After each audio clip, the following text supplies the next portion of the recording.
So these are all the supplies I got from my clinical trial. The clinical trial offers me CGM, continuous glucose monitor, and they gave me everything in this bag. This is what I got at the randomization appointment, where they choose whether I get a blind or dumb CGM, or if I get a real CGM that gives me actual readings. Before that, they gave me one of these devices, but the app does not show me readings. The app just sent them the readings directly, and it was sort of a blind initial phase of the of the clinical trial. They did this just after they did this at the screening, I think. So at the screening, took my test. For the blood glucose, and they sent it to the lab, and I think they gave me another appointment where I came back, I think. And then after the lab results, at the randomization, they choose whether I get a real CGM or I get one of those blind CGMs. And anyway, I got the real CGM, and it's a Dexcom G7. This was the original box of the original one that was installed for me, and it was pretty easy to install, very painless. It's a Dexcom G7, and basically that's what it looks like.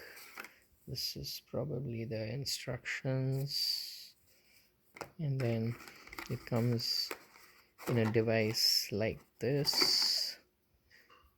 It's a sealed device initially, and basically it's got this number on it, which is what's used to pair this device to your app, which collects the data. I have a Dexcom app now. Earlier it was some other app that collected data, and so it's got this 4-digit number which is unique for every device. And then the way you install this is you have to open this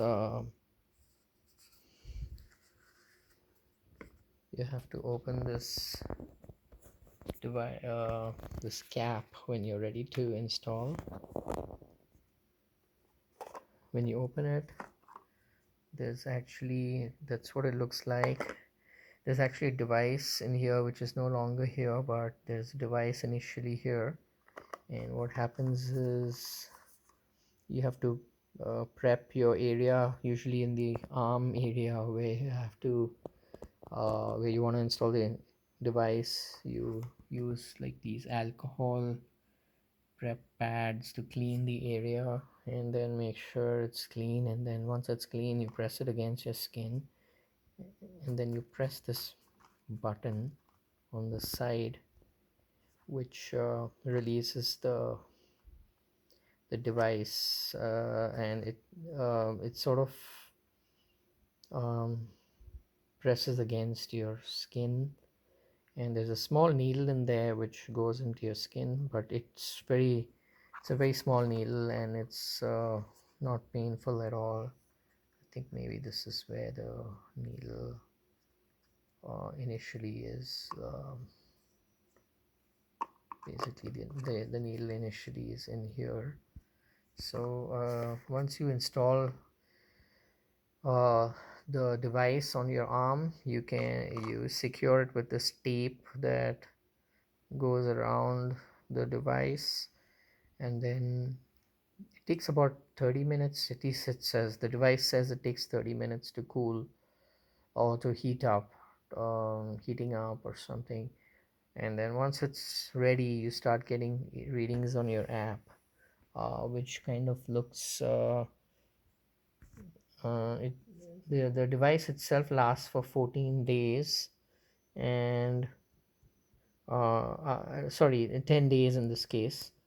And then after 10 days, there's some devices that last for 14 days by Dexcom, I think now you don't even need a prescription to get one of these devices. I think it's called Stelo, Stelo, which you can just order without a prescription. This particular one, you need a prescription, and I believe you have to be diagnosed to be diabetic, and your doctor has to have a reason to prescribe these. So I think you also need to be on insulin for the doctor to prescribe it and for your insurance to cover the cost.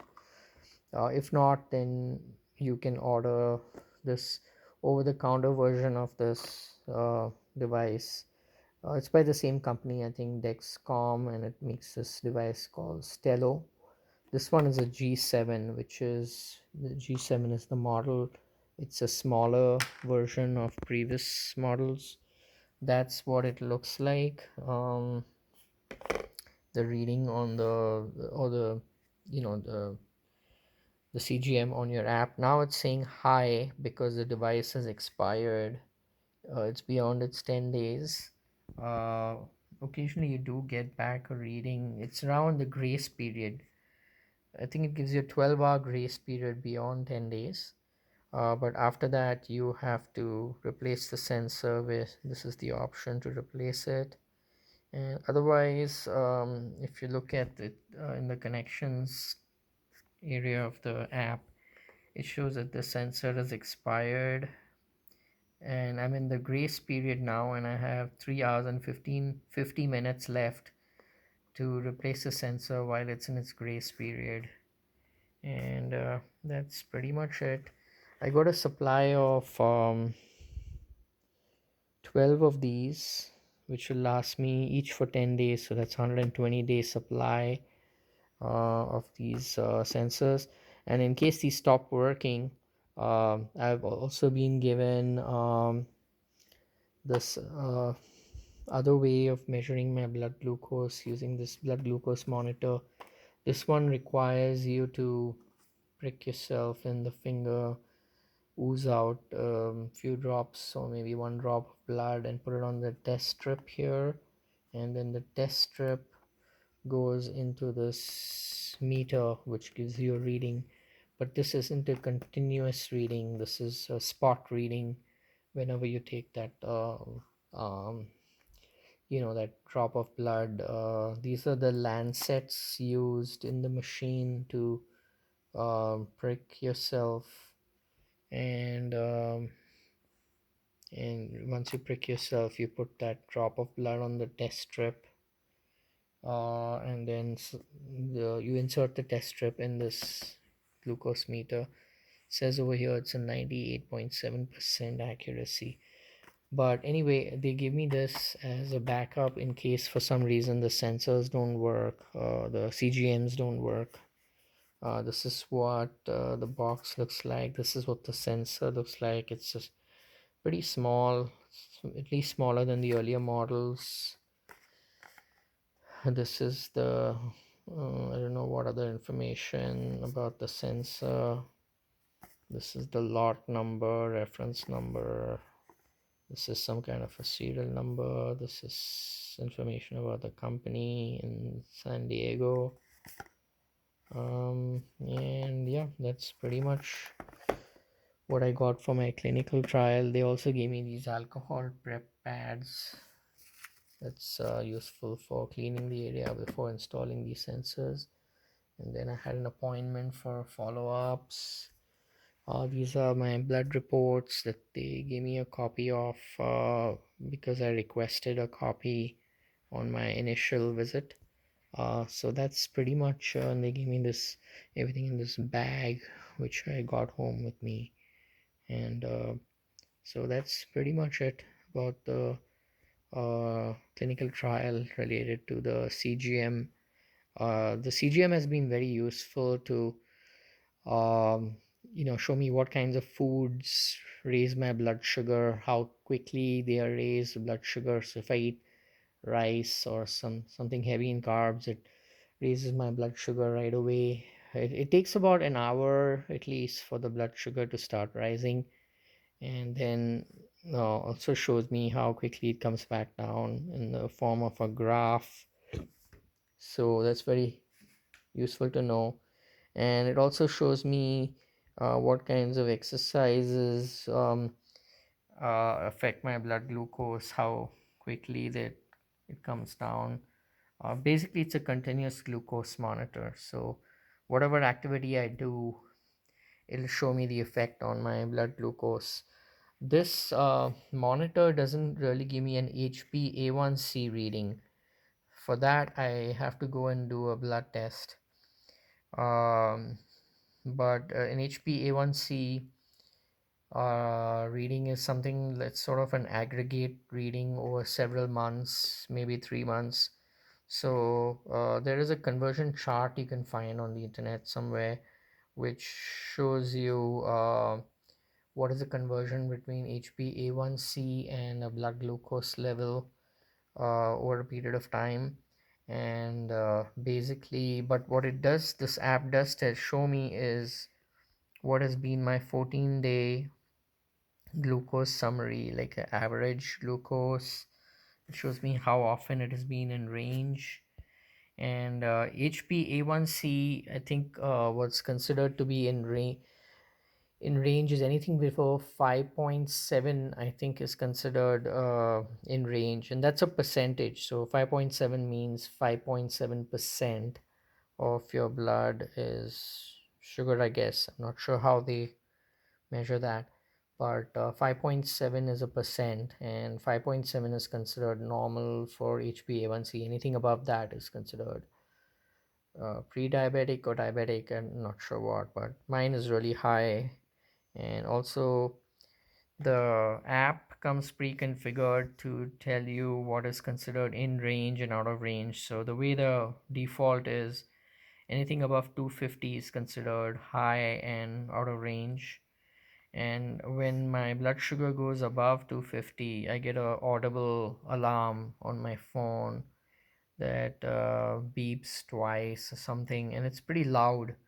So I definitely get to hear what it sounds like, and I know right away that my blood sugar has gone higher than normal. And the statistics show that over here. Um, and basically, what is considered very high, in range, low. Mine never goes low, but it always goes high. So this is very useful information, and this will help me curate my diet and exercise and activity, so that I know my blood sugar uh, doesn't go high. Once I have that information, that what foods I can design my diet and my activities according to the data that I acquire to learn what's good for me. So that's very helpful information to have, because each person is different. So this information about each person is going to be different, a little different at least. And I have type 2 diabetes, so there's no I didn't have it since birth. I acquired it sometime during my life, and I think I was first diagnosed maybe 8 years ago when I was pre-diabetic. Stress can also contribute to uh, diabetes, and so I'm also trying to measure if I'm stressed out. How does that affect my blood sugar and things like that? So that's very useful to know. So anyway, this is just some in the video I wanted to create to document my use of the CGM that I got in this clinical trial, and I hope to learn a lot from this clinical trial CGM. That's very useful, and I hope to reverse my at least reverse or manage my diabetes through this CGM. So that's about it.